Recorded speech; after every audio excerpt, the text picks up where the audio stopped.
কি ঘটে গেল ২১শে মে থেকে ২রা জুনের মধ্যে, যে ২১শে মে যেই রাস্কেলদের কাছে দেশ দিয়ে সেনাপ্রধান ওয়াকারুজ্জামান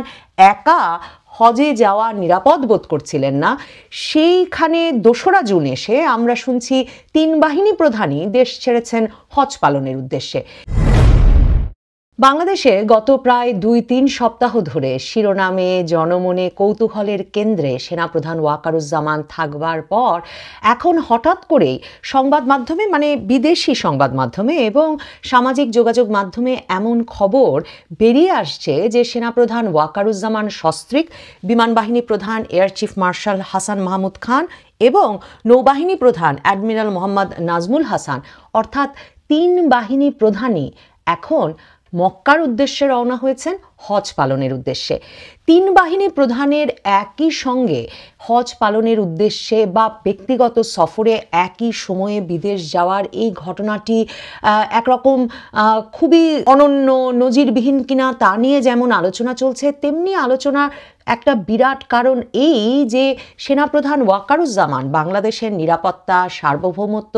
এসব বিষয় নিয়ে গত ২১শে মে তার দরবারে অর্থাৎ অফিসার্স অ্যাড্রেসে যে ধরনের শঙ্কা প্রকাশ করেছিলেন এবং যেসব শঙ্কার কথা নিশ্চিতভাবেই সেনাবাহিনীর আগ্রহেই সেই সভা থেকে বেরিয়ে এলো সংবাদ মাধ্যম এবং সাধারণ জনগণকে জানান দেওয়ার উদ্দেশ্যে, তাতে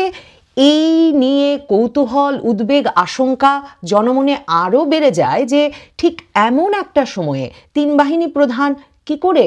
শেষ পর্যন্ত হজে যাওয়ার এই সিদ্ধান্ত একসঙ্গে কেন নিলেন, কিভাবে নিলেন এবং কি পরিস্থিতিতে আসলে ৩ জনেরই এই সময়ে এই ব্যক্তিগত সফর বা ধর্মীয় কাজের এই সফরটি আসলে একই সঙ্গে অনুমোদন করা হলো। দেখুন, আপনাদের মনে থাকবে বারবার যেটা মনে করায়, সেনা দরবার থেকে সেনাপ্রধানের অফিসার্স অ্যাড্রেস, ২১শে মের সেই অফিসার্স অ্যাড্রেস থেকে যেসব খবর আমাদের কাছে বেরিয়ে এসেছিল বারবার মনে রাখতে হবে। আমরা যেমন নানা সূত্রে কথা বলে সেগুলোকে নিশ্চিত করেছি, ঠিক তেমনিভাবে যেভাবে বার্তার আকারে দাবানলের মতো সেনাপ্রধান কি কড়া বার্তা অন্তর্বর্তীকালীন সরকারের উদ্দেশ্যে সেই সভায় দিয়েছিলেন তা বেরিয়ে আসতে শুরু করে দরবার চলাকালীন অবস্থাতেই একেবারে নিশ্চিত করে এই সিদ্ধান্তে উপনীত হওয়া যায় যে সেনাবাহিনীর ভেতর থেকে সেটা চাওয়া না হলে এমন একটি সভার কোনো খবর আসলে এত দ্রুত, এত বিস্তৃত আকারে ব্যাপকভাবে ছড়িয়ে পড়তে পারে না। সে কথাটা আবারও মনে করালাম এ কারণে যে এটাও আপনাদের মনে থাকবে যে ২১শে মে সেনা দরবারে সেনাপ্রধান অন্য আরও অনেক কথার সাথে একটি গুরুত্বপূর্ণ কথা বলেছিলেন। তিনি বলেছিলেন অন্তর্বর্তীকালীন সরকার, যেই সরকার তারাই গঠন করেছেন কারণ ৫ই আগস্ট সেনাবাহিনী দায়িত্ব নিয়েছিল, কিন্তু এই অন্তর্বর্তীকালীন সরকারে এমন সব রাস্কেলরা জড়ো হয়েছে, মানে রাস্কেল বলতে বাংলা করলে পরে অসৎ ব্যক্তি, সন্দেহভাজন এমন সব ব্যক্তিরা জড়ো হয়েছেন যে এই রাস্কেলদের কাছে দেশ দিয়ে তিনি চেয়েছিলেন হজে যেতে, কিন্তু এখন তার মনে হচ্ছে তিনি হজব্রত পালনেও দেশ ছাড়তে পারবেন না, কারণ এসব রাস্কেলদের কাছে, অসৎ এবং অবিশ্বাসী লোকদের কাছে দেশ দিয়ে যাওয়া তিনি নিরাপদ মনে করছেন না। কি ঘটে গেল ২১শে মে থেকে ২রা জুনের মধ্যে, যে ২১শে মে যেই রাস্কেলদের কাছে দেশ দিয়ে সেনাপ্রধান ওয়াকারুজ্জামান একা হজে যাওয়া নিরাপদ বোধ করছিলেন না, সেইখানে ২রা জুন এসে আমরা শুনছি ৩ বাহিনী প্রধানই দেশ ছেড়েছেন হজ পালনের উদ্দেশ্যে। কিভাবে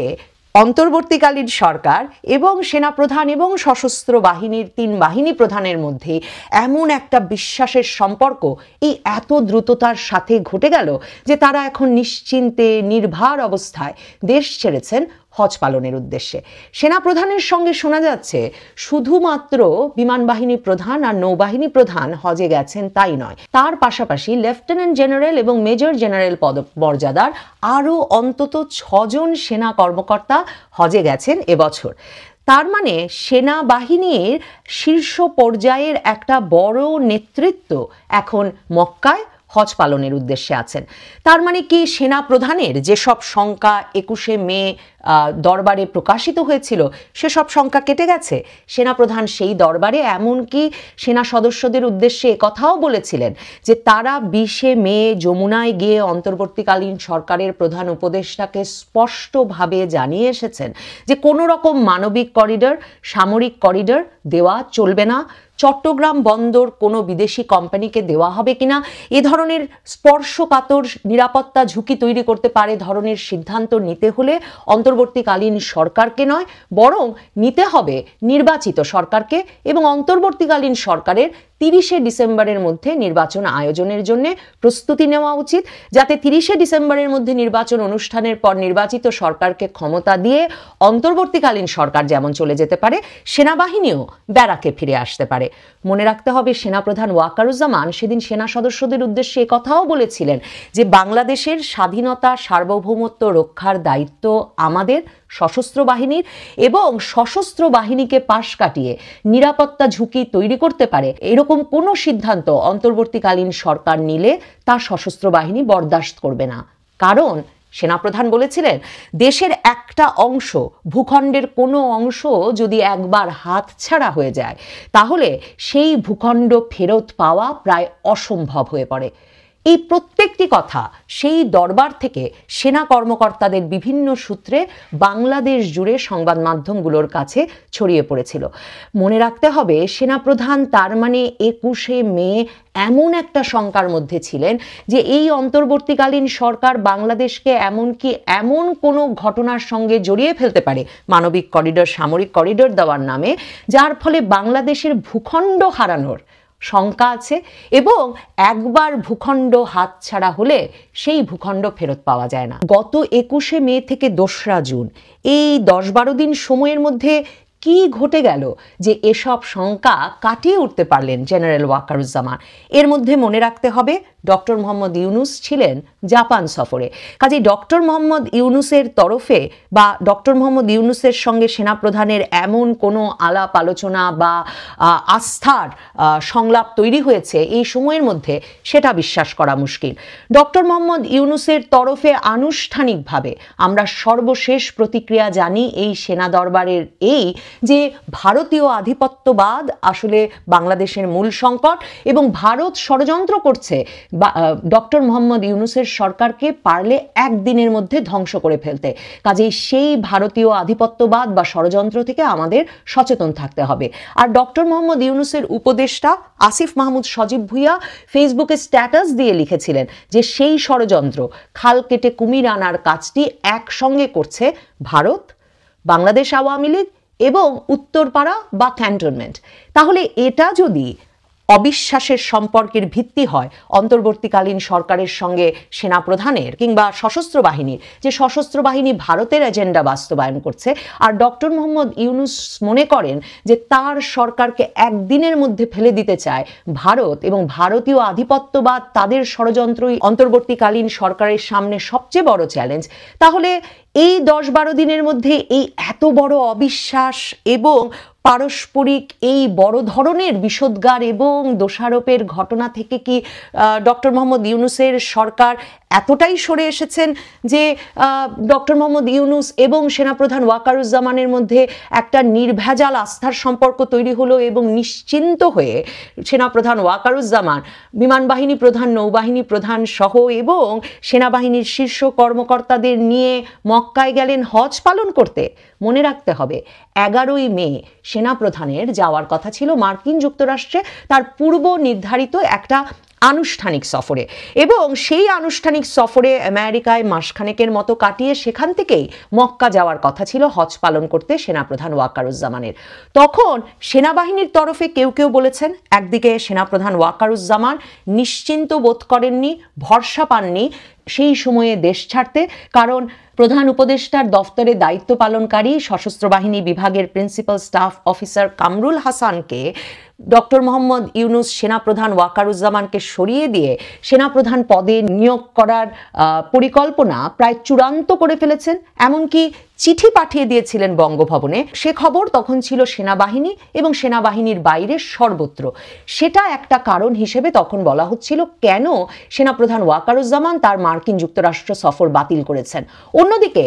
অন্তর্বর্তীকালীন সরকারের তরফে নানা সূত্র থেকে সে সময় শুনেছিলাম যে ডক্টর মোহাম্মদ ইউনূস যেহেতু সেনাপ্রধান ওয়াকারুজ্জামানের ওপর আর ভরসা রাখতে পারছেন না এবং তাকে পরিবর্তন করে সেখানে লেফটেন্যান্ট জেনারেল কামরুল হাসানকে যেহেতু সেনাপ্রধান ওয়াকারুজ্জামানের জায়গায় তিনি বসাতে চাইছেন, কাজেই সেনাপ্রধান ওয়াকারুজ্জামান আর কোনো গুরুত্বপূর্ণ আনুষ্ঠানিক সফর করুন সেটি চাননি ডক্টর মোহাম্মদ ইউনূস, এবং সে কারণে ডক্টর মোহাম্মদ ইউনূস সেনাপ্রধান ওয়াকারুজ্জামানের মার্কিন যুক্তরাষ্ট্র সফরের অনুমোদন দেননি এবং তার 11ই মের সফরটি বাতিল করেছিলেন। দুটো ঘটনার যেটি সত্যি হয়ে থাকুক না কেন,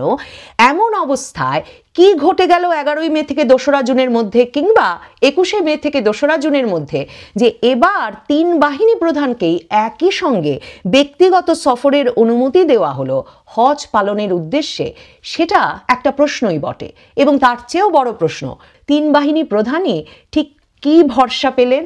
কিভাবে শঙ্কামুক্ত হলেন এই সময়ে একত্রে দেশ ত্যাগের বিষয়ে। আন্তঃবাহিনী জনসংযোগ পরিদপ্তরের ওয়েবসাইট কিংবা ফেসবুক পাতায় 3 বাহিনী প্রধানের দেশত্যাগের বা তারা 3 জনে মিলে হজে গেছেন, ব্যক্তিগত সফরে গেছেন, এ সংক্রান্ত কোনো খবর নেই। কাজেই খবরগুলো সবই সশস্ত্র বাহিনীর বিভিন্ন সূত্র আর যেটা বলছিলাম সোশ্যাল মিডিয়া আর বিদেশি মিডিয়ার বরাতে।